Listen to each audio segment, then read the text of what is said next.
Para pendengar yang kami hormati, selamat berjumpa kembali dengan RBM, Reform Broadcasting Ministry, dari Sekolah Tinggi Teologi Reform Indonesia. Dan kami bersyukur oleh karena sampai saat ini kami masih terus diberi kesempatan oleh Tuhan untuk melakukan akan penyiaran radio dengan topik-topik yang kami percaya sesuai dengan kebutuhan dari para pendengar semua. Sebagai anak-anak Tuhan, sebagai orang-orang Kristen, kita semuanya mempunyai 1001 macam aspek hidup ini yang harus kita pertanggungjawabkan.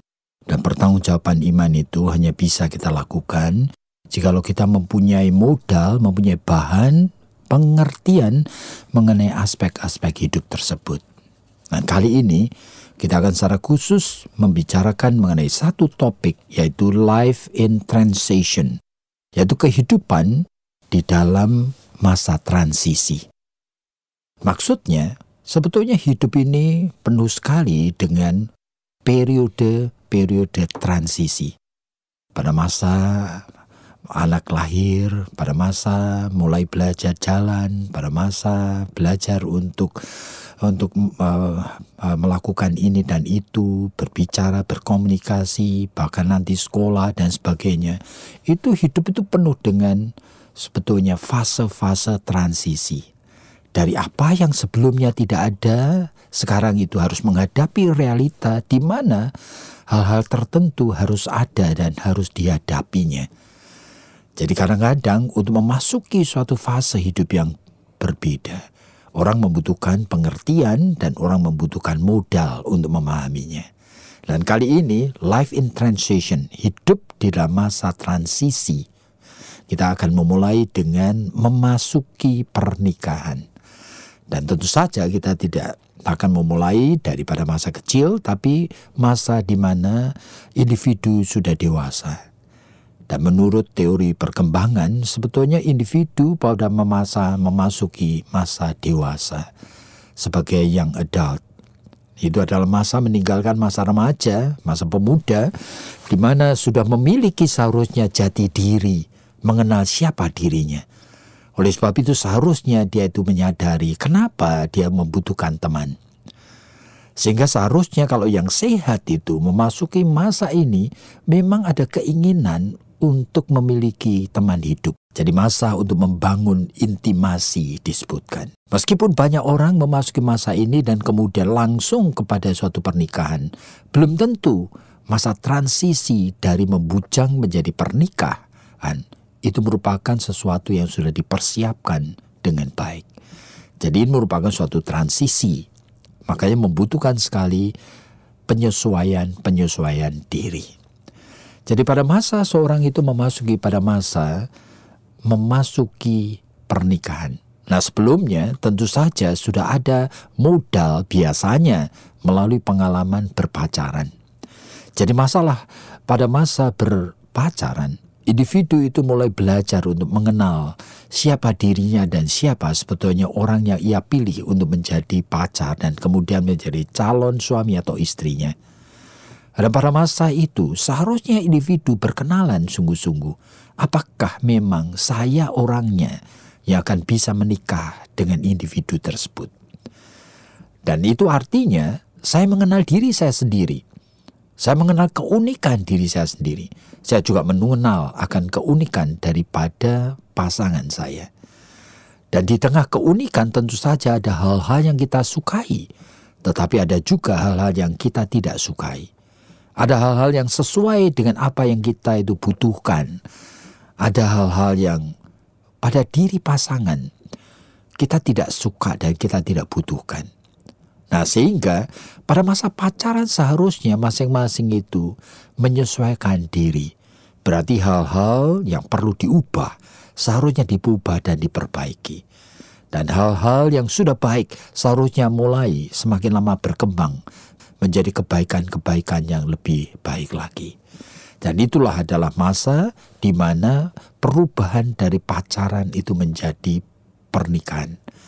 Jadi masa di mana individu membutuhkan sekali transisi dengan bekal yang cukup.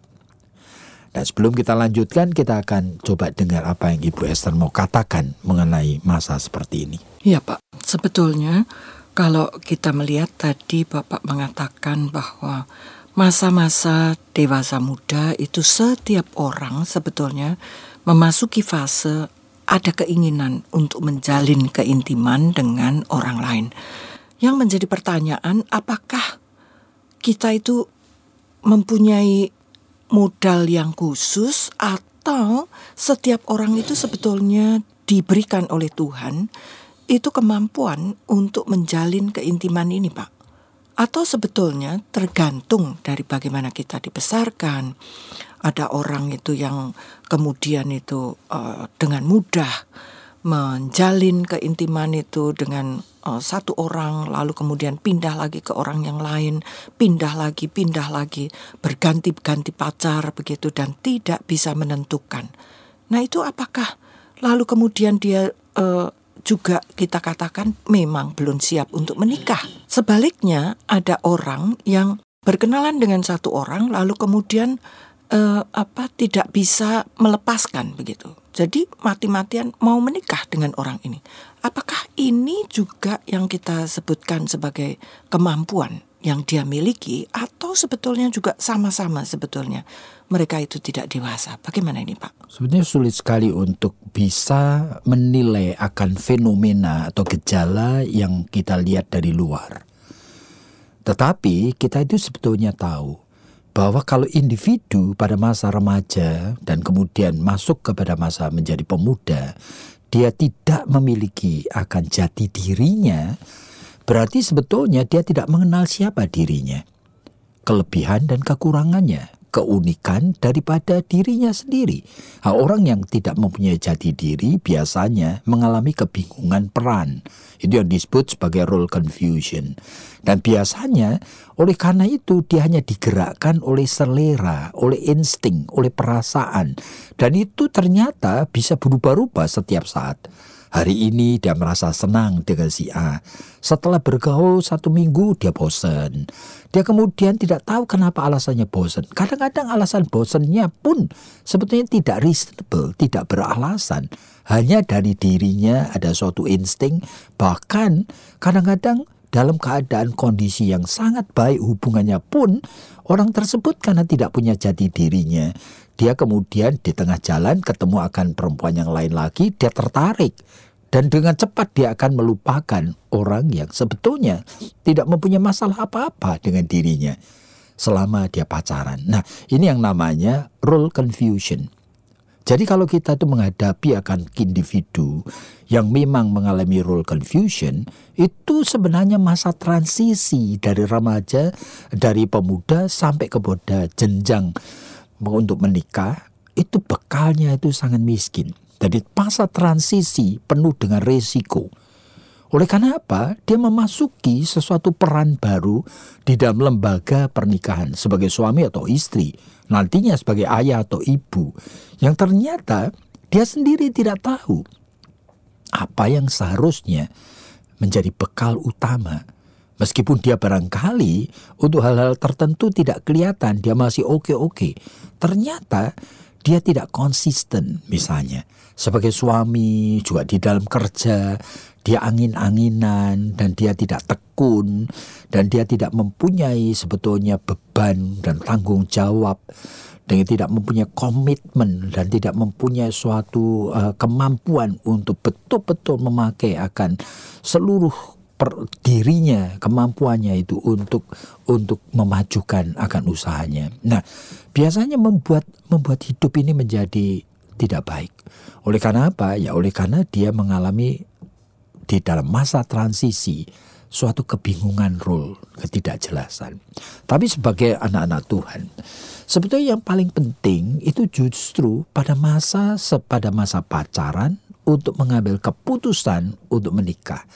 Itu banyak anak-anak Tuhan itu seharusnya bertanya kepada Tuhan, apakah memang ini jodoh yang Tuhan sediakan? Dan kita itu percaya bahwa manusia tidak seharusnya melangkah lebih dahulu. Nah, kira-kira 90% dari pemuda-pemudi itu biasanya sudah melangkah lebih dahulu.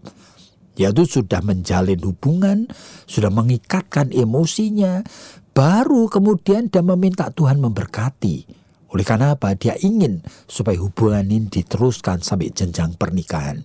Ini mirip seperti apa yang Yakobus pasal 4 itu katakan. Ada orang businessman yang kemudian mengatakan, aku akan pergi ke kota Anu, akan menanamkan modal di sana dan mendapat untung. Nah, dengan kata lain, Tuhan tolong berkati aku dong. Lalu Yakobus kan mengingatkan, siapa kamu ini? Kenapa kamu itu berani melangkah seolah-olah tanpa meminta pimpinan Tuhan? Seharusnya kamu itu mempunyai prinsip jikalau diperkenan dan dikehendaki Tuhan. Nah, itu artinya meminta pimpinan dulu dong.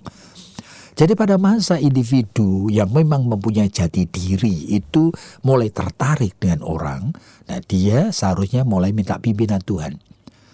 Nah, jangan melibatkan diri, melibatkan emosi. Yang penting adalah bergaul secara wajar dulu. Dan di sanalah Tuhan akan mulai memimpin. Tetapi jika lo minta pimpinan Tuhan, itu dilakukan hanya sebagai suatu tanda petik, syarat yang dia tidak pahami. Sebetulnya di balik itu apa? Oleh karena 10 orang yang meminta pimpinan Tuhan bisa 10 macam. Sebenarnya yang diperkenan Tuhan adalah bergaul dengan akrab dengan Tuhan. Menempel seperti carang kepada pokok anggur. Belajar mengenal dan mencintai Tuhan. Nah, di sanalah baru orang bisa meminta pimpinan Tuhan. Jika orang tidak bergaul rapat akrab dengan Tuhan, mana mungkin minta pimpinan Tuhan? Kalau Tuhan menunjukkan akan tanda-tandanya pun, dia tidak akan bisa menangkap, tidak akan bisa mengerti. Ya, di dalam Alkitab selalu diingatkan, misalnya Mazmur pasal 25 yang mengatakan bahwa Tuhan bergaul dengan karib, dengan akrab, dengan orang yang takut akan Dia. Dan kepada orang seperti itulah Tuhan menyingkapkan segala perjanjiannya. Di dalam Yohanes pasal 15, Tuhan Yesus bahkan mengatakan, kamu jangan cuma nurut-nurut saja, oleh karena kamu bukan hamba. Kalau hamba, kamu hanya nurut tanpa kamu mengerti tuannya, kehendak pikiran tuannya. Kamu adalah sahabatku. Dan oleh sebab itu, jikalau kamu sahabat, aku akan menceritakan segala sesuatu yang aku dengar dari Bapakku. Nah, ini prinsip ini penting sekali. Pada saat meminta pimpinan Tuhan, saudara dan saya harus sadar meminta pimpinan Tuhan hanya bisa dilakukan oleh orang yang bergaul akrab dengan Tuhan, yang mencintai Tuhan, yang nempel kepada Tuhan. Di sanalah minta pimpinan Tuhan. Dan itulah sebabnya orang yang mempunyai jati diri yang baik, dia akan mendapatkan tuntunan dari Tuhan dan dia akan tahu. Jadi apakah dia jodohnya? Apakah saya boleh menikah dengan dia? Iya Pak, kebanyakan itu kan memang banyak pemuda dan pemudi itu kan mereka bergaul dulu, mengikatkan emosi, mempunyai banyak janji dan kemudian baru mencari pimpinan Tuhan. Nah, apakah untuk kasus-kasus yang seperti ini, apa masih ada harapan begitu bahwa mereka itu nantinya akan memasuki masa transisi dari pacaran kepada pernikahan yang sesuai dengan kehendak Tuhan, atau seperti yang tadi Bapak katakan bahwa harus dari permulaan itu seorang itu harus hidup dekat dengan Tuhan. Bagaimana itu Pak? Ya, sebetulnya kalau orang tidak hidup dekat dengan Tuhan, dengan sendirinya sangat tergantung daripada kematangan pribadi saja. Ya memang. Maksud saya kalau sudah terlambat begitu, lalu kemudian mendengarkan akan siaran radio ini dan kemudian berpikir, waduh iya ya saya sudah salah loh, mau loh. Nah maksud saya caranya apa masih ada begitu Pak? Masih ada harapan, lalu kemudian masih ada saya lagi. Saya percaya pertobatan, kesadaran diri ingin untuk memperbaiki hubungan dengan Tuhan, itu tidak pernah terlambat. Meskipun tanda petik itu kalau sampai sudah keterlanjur menikah baru mikirkan begini, sebenarnya itu lembarannya sudah berbeda. Cuma kesadaran seperti ini tetap tidak akan menjadi sia-sia. Jadi maksudnya kalau kesadaran ini muncul begitu Pak, itu tuh sebetulnya sudah suatu permulaan yang baik begitu. Iya. Oleh karena kalau sementara kita masih hidup, kita mempunyai kesadaran betapa kita membutuhkan Tuhan dan kita mulai mendekatkan diri kepada Tuhan, sebetulnya banyak hal yang salah pun masih bisa diperbaiki. Jadi sebetulnya kehidupan di dalam Tuhan itu sebetulnya tidak lalu kayak robot begitu ya. Oh, kamu sudah jalannya salah gitu. Waduh, ini pasti untuk selama-lamanya itu kamu akan keliru begitu. Artinya memang kesulitan akan lebih banyak bagi mereka yang sudah ceroboh melangkah lebih dahulu. Ada harga yang harus dibayar gitu. Dan harus juga menghadapi akan berbagai macam kemungkinan kesulitan di dalam masa transisinya. Tetapi Tuhan itu beranugerah. Sehingga kesulitan sekarang ini bahkan akan dilihat sebagai sesuatu batu ujian untuk menumbuhkan imannya. Jadi kalau Jadi Pak, sebetulnya itu sebagai anak-anak Tuhan itu kita mempunyai suatu anugerah begitu ya, suatu privilege, suatu kesempatan begitu untuk selalu ya kalau salah ya bertobat gitu. Dan setelah itu pasti pertolongan Tuhan itu pasti jelas begitu kira-kira begitu Pak. Meskipun kita tahu alangkah baiknya jikalau kita mulai dari awal itu sudah berjalan dengan Tuhan. Cuma seringkali kan kita sudah ngawur, sudah melangkah lebih dulu, sudah berbuat kesalahan-kesalahan, bahkan kita tidak mempunyai jati diri yang jelas. Nah, itu membuat masa transisi yang life in transition ini menjadi sulit. Nah, tapi bagi anak Tuhan, kalaupun kita sudah begitu banyak berbuat kesalahan, sekarang kesulitannya itu kalau kita dekat dengan Tuhan akan dilihat dari perspektif yang baru. Sama seperti Paulus mengatakan dalam Roma 8 ayat 28, kita mulai melihat bahwa segala sesuatu bisa bekerja bersama, tetap mendatangkan kebajikan bagi orang yang mengasihi Tuhan. Jadi kami bersyukur kepada Tuhan bahwa masa transisi itu tetap juga, bahkan jikalau kita mengalami banyak sekali kesulitan, Tuhan tidak pernah meninggalkan kita. Jadi penyertaan Tuhan menjadi sesuatu pengharapan dan jaminan di tengah kondisi apapun juga. Kiranya Tuhan memberkati Anda semua.